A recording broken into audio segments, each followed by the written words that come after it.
மாண்புமிகு உறுப்பினர் Joseph Samuel. மாண்புமிகு பேரவைத் தலைவர் அவர்களே, அம்பத்தூர் சட்டமன்ற தொகுதிக்குட்பட்ட பல நியாய விலைக் கடைகளில் அரிசி வாங்கக்கூடிய உணவுக்கு பயன்படுத்தக்கூடிய ஏழ்மை நிலையில் உள்ளவர்கள் அதிகமாக உள்ளனர்.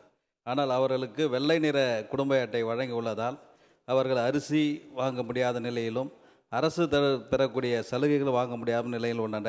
எனவே தகுதியுள்ளவர்களுக்கு அரிசி பெறக்கூடிய குடும்ப அட்டை வழங்க அரசு ஆவணம் செய்யுமா என்பதை மாண்புமிகு பேரவைத் தலைவராக மாண்புமிகு அமைச்சர் அவர்களை கேட்டார். மாண்புமிகு அமைச்சர். மாண்புமிகு பேரவைத் தலைவர்களே, மாண்புமிகு உறுப்பினர் கோரிக்கையை கண்டிப்பாக அரசு பரிசீலனை செய்யும். இந்த ஆண்டு மாண்புமிகு முதலமைச்சர் அவர்கள் தமிழ்நாட்டிலே 2,23,00,000 அரிசி குடும்ப அட்டை வைத்திருக்கின்ற, ஏன்னா அதனால தான் அவர்களுக்கு கிடைக்கலன்னு அதனால் அந்த கோரிக்கை வைக்கிறாரு.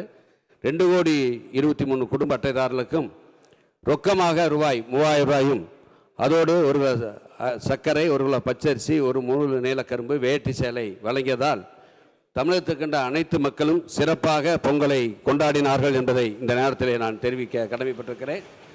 அதனால்தான் மாண்பு உறுப்பினர்கள் அந்த அட்டையை அரிசி அட்டையாக மாற்ற வேண்டும் என்று கோரிக்கை வைத்திருக்கார்.